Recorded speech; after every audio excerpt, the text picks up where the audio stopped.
The New York Islanders beat the Anaheim Ducks 5-2 tonight in what could only be described as a very exciting game. The Islanders grabbed their fourth consecutive win at home, which is really nice to be able to say, especially after the way our seven-game homestand had started in the first 5 games or so. So the Islanders have really turned it around at home. And tonight was a big win. It's funny, you talk about you think of our last wins, we had two against Tampa, one against Vegas, and one against Colorado, and you go, oh, wow. Like those are some really, really big teams to beat. And oh, yeah, we beat Anaheim tonight. But when you think about it, Anaheim is ahead of Vegas. So tonight's win was huge. It was the first place Anaheim Ducks. I've watched a few of their games this year.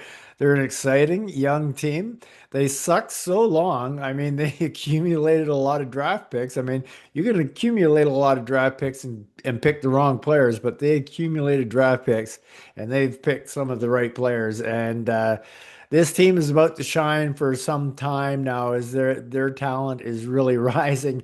And the Highlanders went and matched them tonight and looked absolutely awesome. So huge win for the Islanders tonight. Now we're only, well, we'll talk about it later with the standings and whatnot, but incredible how well the Islanders are playing this year. I mean, the turnaround in this team is like 180 degrees, but we'll talk about that later. So let's talk about the game. So it's a 5-2 victory for the Islanders tonight, and congratulations going out to Travis Mitchell scoring his very first NHL goal from Simon Holmstrom and Scotty Mayfield getting the assist. And that was in the first period at 8 minutes and 18 seconds. So it was a beauty of a snipe. He went top roof. So he went to the toy department. Bush would have been proud. So congratulations to Travis on his very first NHL goal, and it was nice to get the Islanders off to a good start. Uh, the Islanders came out looking great. I mean, they were flying. And they were well earned for their one nothing lead, and it was a really exciting up tempo first period. And lo and behold, we go to the power play, and the power play has looked better this year for sure. And it turns out, though, it takes our second power play unit to score in the power play for us. Anders Lee, captain, gets his seventh goal of the year from Tony DeAngelo, and Holmstrom picking up his second point of the night. The Islanders go up 2-0 halfway through the second period at 10:16. So a really good start for the Islanders. 2-0. Now it's keep can you keep pushing for the rest of the game? The one thing about Anaheim is maybe their defense is not the greatest, and that's very common with young teams, but they have a lot of offensive talent on this team now. And so containing them for basically 50 more minutes at 2-0, you're not going to do it by laying back. You're going to have to push ahead. And push ahead we did. When we come up with a second power play goal, Anders getting his eighth of the year from DeAngelo and Barzell this time. So uh, how exciting is that for our power play to come through multi goal game for us? It's been so long, I believe October 21st is what Hornick said it was tonight. But I mean, if you look back to last year, I'm not, maybe did we have one multi-goal power play game last year? Maybe two, if lucky. Maybe none for all I know. We sucked that bad. So it was really nice to have the power play come through for us again, and the captain leading with 2 goals. I mean, it was basically the second power play unit both times. I mean, Barzell was out there for the second one, but yeah, to go with a 3-0 lead into after the first period was absolutely amazing, especially against a team like the Anaheim Ducks. And it was fast paced. It was exciting. The Islanders are a very exciting team to watch. I'll talk about a little more about that after we finish talking about the game. So anyway, we're off to the second period, and like I said, we had to know it was going to be a challenge to try to hold off the Ducks with that much young talent and firepower that they have. Got 2 more full periods to do it. It's going to be tough to do it, and sure enough, Leo Carlson. He cashes in 5 minutes and 34 seconds into the second period from Troy Terry and Zellweger. So now it's down to 3-1, and we got ourselves a game going here. But you know what? The Islanders keep pushing. And that to me was 100% key. And even before Carlson scored his goal, Huso just absolutely was keeping Anaheim in the game. He made two outstanding saves. He eventually made three outstanding saves. I think one was after the Terry goal, but it could have easily been about 5-0 for the Islanders if it hadn't been for Huso early in the second period. So there was Anaheim hanging around by getting that goal, and all of a sudden it's 3-1. So. The Islanders pretty much take it to them in the second period. They really had an outstanding second period as they outshot the Ducks 15-8 in the second period. So they were really taking it to them. They weren't hanging back. So that was kind of great to see, and you kind of hope that the same thing might happen in the third period. However, early in the third at 2:57, Troy Terry gets his ninth of the year from Poling and Lacombe, and uh, it's a shorthanded goal to make matters worse. So now you're kind of going, oh God, is it going to be a nail biter the rest of the way? But once again, credit to the New York Islanders. Like this is such a different team, such a different team. Talk about it at the end of the game, and Simon Holmstrom. If you remember my last podcast, I'm pretty sure it was the last one. Might have been the one before that, but it was just a couple days ago that I talked about Simon Holmstrom, how and I wasn't comparing him, but I said there was times that Simon Holmstrom with his lankiness and everything kind of reminded me of Mario Lemieux. And everybody went, "Oh, come on, Terry, you're smoking way too much pot if you make an analogy like that." Well, that might be true, but I still stand by it. And boy, did Simon Holmstrom's goal tonight, it just was it Simon Holmstrom or was it Mario Lemieux? I mean, it just the way Mario would have done it, the big lanky size like that. It was just an amazing goal by Simon. Anders Lee picks up an assist along with Adam Pelech. All of a sudden, we're into a comfortable 4-2 lead.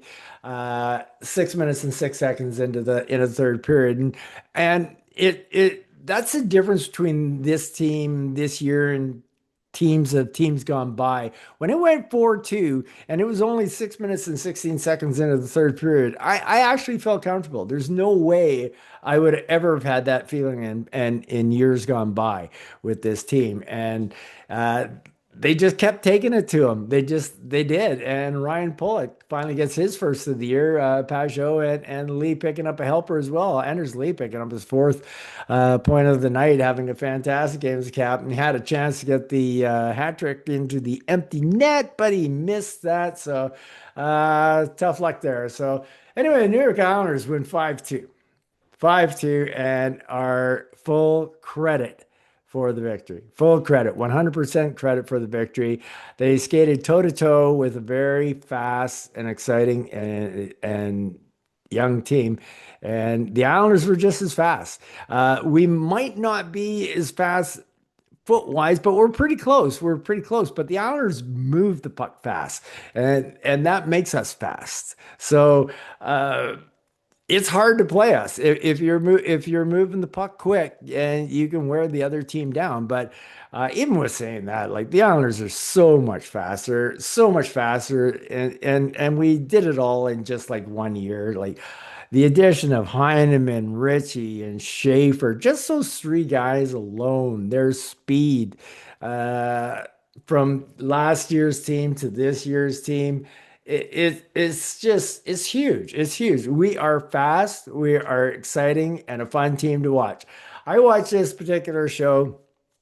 It's on TSN on the Toronto Sports Network. But anyway, it's a video podcast. Well, it's not a podcast; it's a radio show, but it's on video on YouTube. Anyway, I've been watching these guys for years. It's Brian Hayes, O'Dog, Jeff O'Neill, and Jamie Noodles McLennan, ex-Islander goaltender. Anyway, I listen to these guys. They're total 100% homers for the Maple Leafs and that. So a lot of times I love living in their tears. So it's one of the reasons why I love watching the show. And they make these crazy statements and think they're right just because they're in Toronto and that. And half the time they're wrong. But it's so funny. But today, I was watching them and they started talking about the Islanders, and I thought, man, this is so true. And the three of them started talking. And they go, "Have you watched Matthew Schaefer?" And they all started talking about, yes, how much they're tuning into New York Islander games. And then they started talking about not only are they tuning in to watch Schaefer play. Now, these are three Homer Toronto Maple Leaf guys, okay? And they're just raving about Schaefer. And then they start talking about just how exciting the New York Islanders and how we used to be the most boring team to watch, which is 100% true. 100% true. Their opinion there was correct, but they're also 100% correct right now that the Islanders are a very, very exciting team to watch. We're fast, we're young, we're talented. Our future is so bright. They don't make sunglasses dark enough to to protect our eyes because the Islanders' future is so bright. And it's not just us seeing it, it's the outside world seeing it.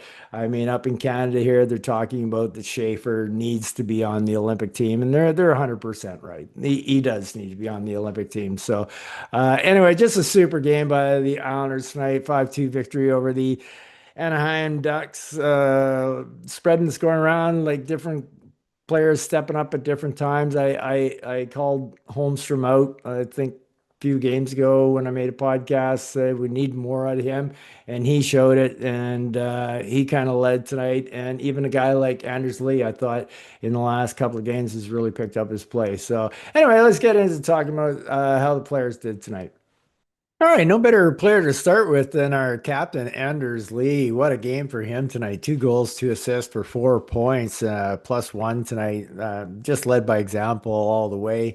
It was nice to see him get rewarded for his uptick in play in the last 2 or 3 games because I thought he'd had a pretty rough start to the season so far. But last 5, 6, 7 games or so, he's seen Anders look like his even his speed is getting faster again, like it kind of was last year. So just a super game by Anders tonight. Obviously, first star of the game.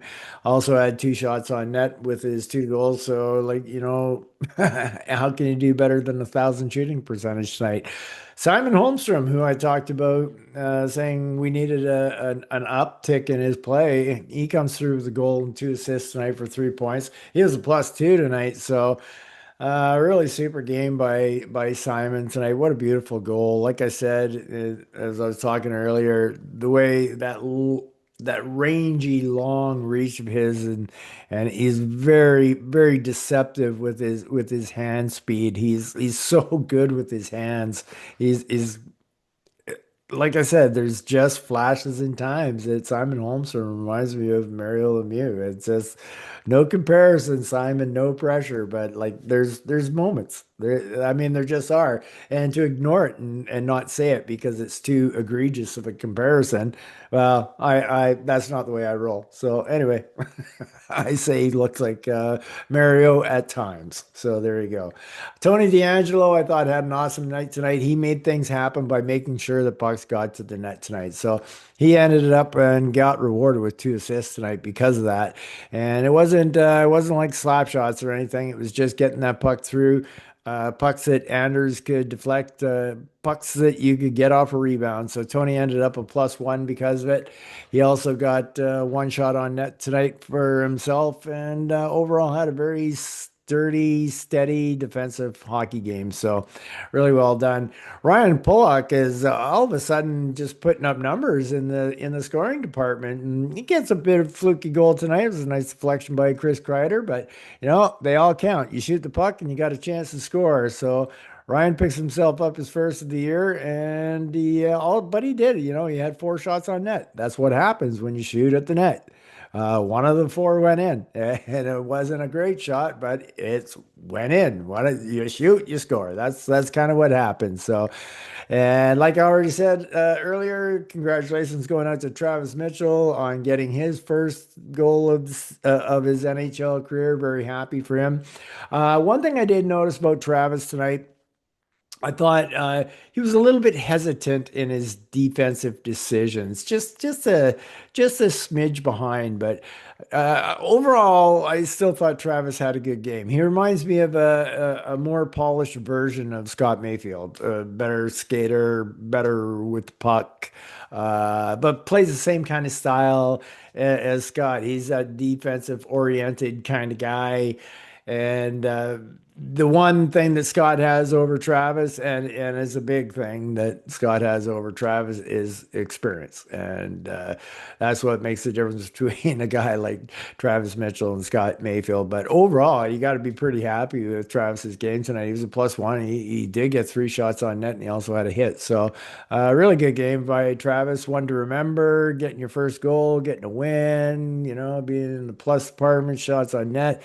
That's a memory to last a lifetime for sure. Adam Pelech picked himself up an assist tonight, and he was a plus one with 2 shots on net and one hit as well. But it's his defensive play that has really, really picked up as of late. He's looked really solid in the defensive part, and I thought he went down with an injury again tonight. And once he starts holding wrists and things like that, I start getting worried. But seems like he bounced back, and like him and Pollock have just been pillars on the back end for us. So another solid game by Adam Pelech tonight. Barzy, a lot of flash tonight with not a whole lot happening. He did get himself an assist, but Barzy ends up being a minus one. He got 2 shots on net. Uh, yeah, just we could get more out of Barzy than we got tonight. That's all. It wasn't like the worst game in the world that he's ever had. It certainly wasn't the greatest game he's had either. It was I'd probably put it in a little bit of the tad below his average. So, but a tad below for his average is usually better than a lot of our players on our team. So, yeah, like I said, not the greatest game for Matt, but okay. Scotty Mayfield, what a big surprise. Plus one, and he gets himself an assist. He also gets himself 2 shots on net. So typical Scotty Mayfield kind of game. So well done, Scotty. Jean-Gabriel Pajot, boy, is it good to have him back in the lineup, and it's even more so now with Bo going down. That oh, man, that's gonna hurt. We'll talk about Bo in a second, but Pager has come back strong since his recovery uh, issues. I just want to say one thing. I want to give a huge kudos out to the New York Islanders. What Matthew Darche has done with the injury reporting. He was asked about how he does it, and he explained it and laid it out. He goes, if it's day to day, we'll say day to day, but if it's week to week, it'll be week to week. He goes, day to day is not week to week. Week to week is week to week, and day to day is day to day, and month to month is month to month, and out is out. And I said, okay, well, we'll see how that goes. So anyway, when he put uh, Pager on the IR, he goes, he's out week to week. And you know what? He was out week to week. Yeah, I think he was out 2 to 3 weeks. So, and then all of a sudden it hit the point in the last week before his injury, and the Islanders came out and said, Pajot's day to day. And you know what? He was day to day. It was such a pleasure to finally not have that stupid cloak that we've had over our injuries and that. Like, I mean, we're not still not telling what the injuries are, but at least you can believe in the timeline that you're told from the New York Islander management, and that's really nice to have. That's for sure. I thought Declare was okay tonight. He had 3 shots on net tonight. He had some good moments. He looks like he's getting into the season. You know what I mean? He looks like he's starting to believe in this team, and he's starting to feel the vibe, and he's starting to want to play for the brothers on his team. At least that's the impression I'm starting to get from him a little bit.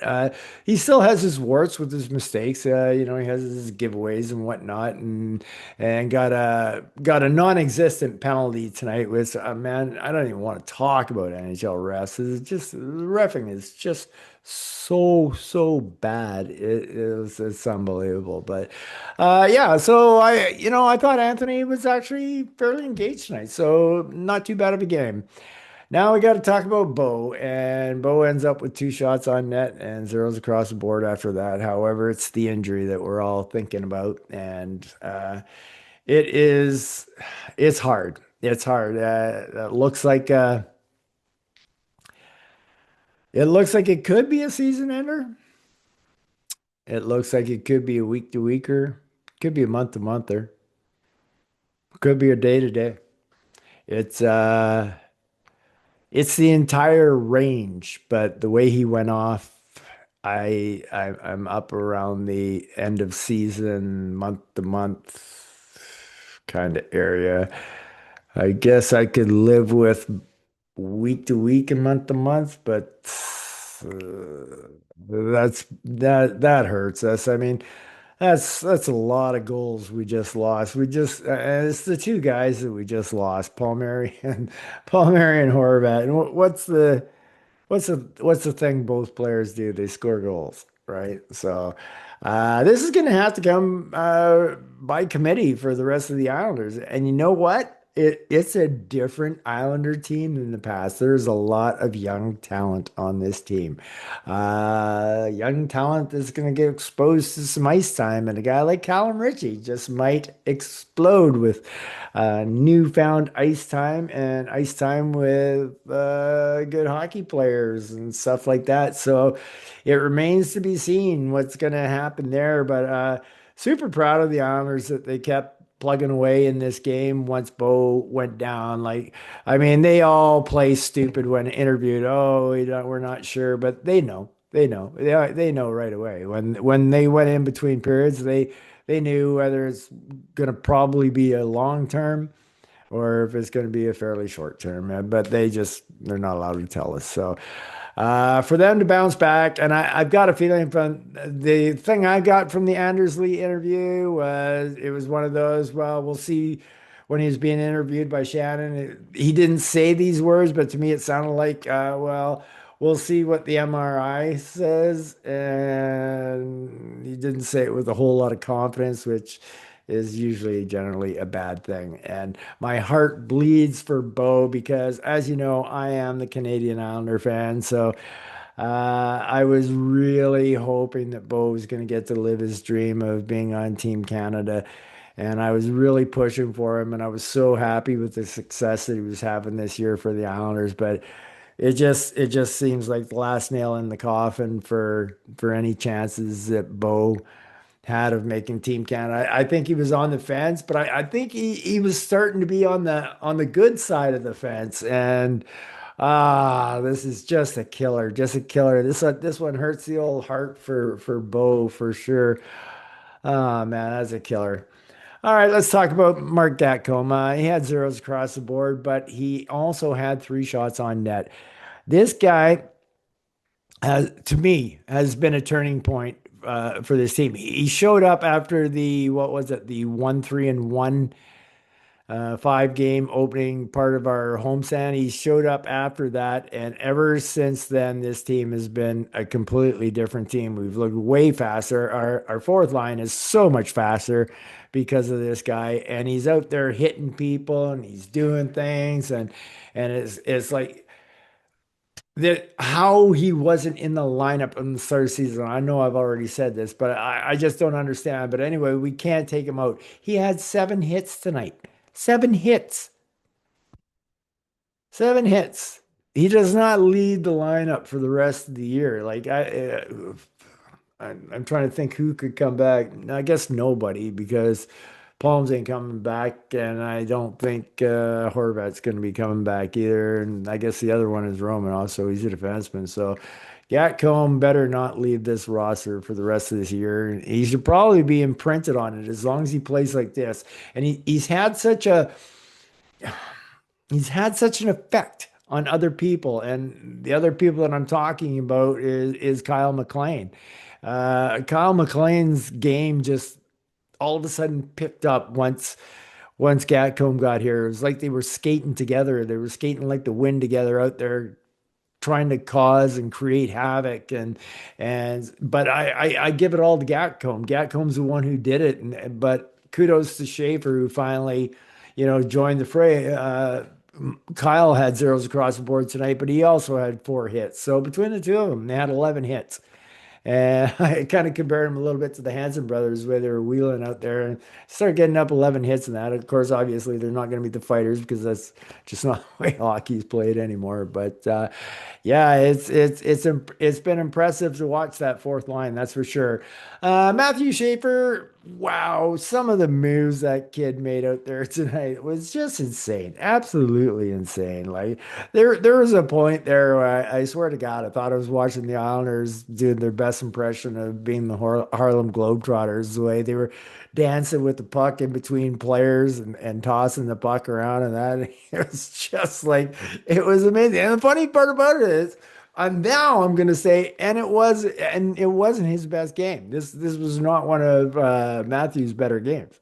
He was -1 tonight. That would have been from the power play. Like he really should have been able to get there and break that play up, and that would have taken away his minus. But he did get 3 shots on net. But like I said, he made some outstanding plays. There was a few times there where Matthew should have got some points tonight, where certain Islanders just didn't finish off. And I'm one in particular. I'm thinking about Heineman. How he ever missed that, I'll never know. But yeah, so it's amazing that Schaefer could be dancing like that out there tonight and making spectacular plays and going, I can't believe this guy is a New York Islander. And then then turn around and say, well, yeah, but by his standards, it wasn't his best game. That in itself is kaboom, mind-boggling. So this kid is so super and exciting. Like I said, if Team Canada doesn't scoop this kid up, they're absolutely nuts. But up here in Canada, almost every sports station is starting to report like it's starting to seem like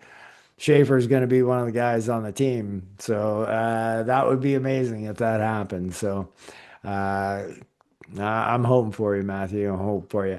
Max Shabanoff, Shabby, we need more production out of you, but it's not like I'm really worried about Shabby because uh, he's getting robbed a lot. He's making some nice plays. He's getting some good shots off. He got 3 shots on net tonight. Uh, or I mean, 2 shots on net tonight. He was a -1 though, but he had the opportunities to score some goals, and he's had them in the last few games, and he hasn't produced. But the one thing I do know is that he's getting the chances and he's getting close, and the guys are making some really good saves against them. He doesn't look to me like a guy who's getting down in the dumps about getting robbed those times. He looks like a guy who's just continuing to carry on, and eventually these pucks are going to start going in for him. So he's playing really well, but especially now with Horvat going down, we're really going to need some production out of Shabby, and I hope he steps up. Like I said, it's amazing what happens. A lot of these guys, like you take a look at a guy like Shabanov. Shabanov would have been the man on his team in the KHL and was probably logging just a ton of minutes that he's not logging here on the island. So all of a sudden you increase a guy like that's ice time, and all of a sudden he starts producing. You go, oh, how did he all of a sudden start producing? Well, you still need time on the ice to be able to produce. I don't care how good you are. You really do need to be out there. So yeah, hopefully we can get a little more out of Shabby. Heineman, another fantastic game, zeros across the board, but he did have 3 hits, so he really should have buried that one. That was a shame. That was a shame, and that was at a big time too. I think it was at 3-2 when he missed that one wide open, wide open. Casey, the third amigo on that fourth line. He got himself a +1 tonight, or no, he didn't get a +1. He got a shot on net tonight. Overall, the fourth line, there's just no complaints about the fourth line. The way it's been since the return of Mark Gatcombe, they have been absolutely outstanding. Callum Ritchie is really starting to strut the stuff. He's really starting to show what he's going to be capable of in the future. Callum tonight was a +1, got himself a couple shots on net. But I really think that the extra, if Bo is out long term, which he's at least going to be out a minimum a week, minimum. That's the most optimistic fan saying minimum one week. Uh, I really think Callum could flourish with this time for Bo. And let's be honest here, as good as our team is this year, you really have to think future with this team as well. Like the future is so bright. Like Cole Iserman and all the guys and still to come. And got a couple more first round picks coming this year. I mean, it's bright, but this team is good too. I just think a team of the future could be even better than this team now. But so, uh, worst case scenario is if Bo does get hurt and Callum ends up getting a ton of ice time and ends up developing into the player we think he's going to be. I mean, the Islanders, the Islanders for first time that I can remember have the opportunity to kind of build to be a bit of a powerhouse. They do.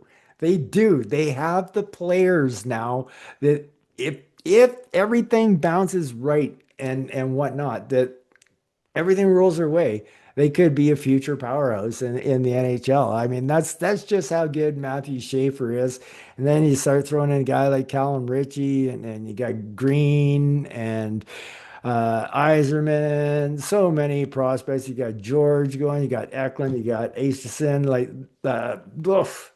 I mean, it really is starting to look bright, and the product that I'm seeing on the ice this year is has been outstanding. I have been nothing but entertained. I have been absolutely 100% entertained when for years I have watched Islander games and been bored completely out of my mind because they were just not even involved in the game and whatnot. You just don't see that anymore. They're so exciting. There's always something to watch, and it's just such a thrill. As Islander fans, we've waited so long for a team like this, so long for a team that would bring us out of our seats, so long for a team that we think can be a future powerhouse that actually has a legitimate shot a couple of years down the road of maybe winning a Stanley Cup again.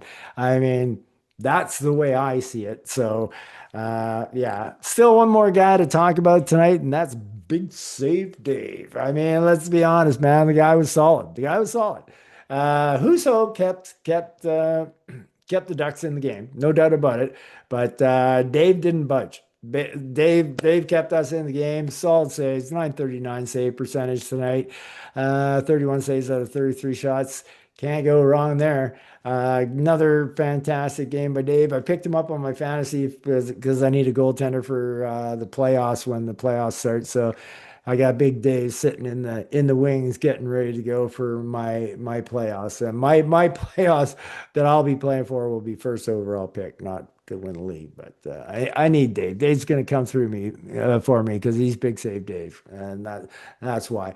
So anyway, you have to be excited about. How about the New York Islanders right now? Let me just refresh the standings, take a look, see if anything's changed since I started the podcast and whatnot. But we're sitting in a pretty spot, folks. We really are. So that's kind of nice to see. And let's take a look at her. So there we are. Well, we've been sitting 1 point out of the Metro Division lead behind both Carolina and Washington, as they both have 40 points and we have 39. So we're 1 point out of the Metro Division lead, which also means we're 1 point out of the Eastern Conference lead. Wow. So there the Islanders sit third in the Metropolitan right now. 18 wins, 11 losses, three ties, 609 winning percentage. 1 point behind both the Canes and Caps. Now, Caps have one game in hand on us. Canes have two games in hand on us. But hey, like I said, you got to win those games in hands. They're useless until you win them. The Flyers are right there. They're at 36, but we're starting to get to a little bit of an area where we're breaking away just a little bit from the big crowd of people that are all like 1 point away from each other or 2 points away from each other. So you kind of like to see that, even though they can re-enter because they have lots of games in hand on us. For example, like Philadelphia and Pittsburgh, they both have three games in hand on us, and Philly's only 3 points behind on us, and Pittsburgh's only four. But like I said, I will take the points over games in hand anytime. So the Islanders are sitting pretty nice right now. And don't forget, we've gotten rid of a lot of tough teams too. We're about to play Tampa again on Saturday, and that's going to be our third game against Tampa. I'd have to check up the standings and see, but that could be the end of our season series with them. 3 games, I think, is all we play in the other division, maybe sometimes 4, but I think 3 is it. If it is, that's going to be the end of seeing Tampa. We're not going to see Vegas again. We're not going to see the Avs again. The only way we see those guys are in the Stanley Cup Finals again. So we're really knocking off a lot of really good teams. And we even knocked off a game with the Ducks tonight, who are leading in the Vegas Golden Knights division. So that's good game to get over. You only have to play them twice this year. So when we go out on our Western swing and whatnot. So now, granted, it doesn't really matter who you play nowadays because the worst team in the league can be just as tough as the toughest team in the league to win again. But if you're not excited about what you see with the New York Islanders lately, you got no pulse. You got no pulse. Super excited in the Honors 5-2 win tonight, getting themselves solidly into third place in the Metropolitan Division and solidly in the Eastern Conference top 3 as well, because not only are the Islanders 1 point out of being in the conference lead, but they're ahead of anybody in the Atlantic as well. So that's just how good the New York Islanders have been this year. So anyway, I hope all you guys and girls out there have a really super fantastic night. You all take care and peace out.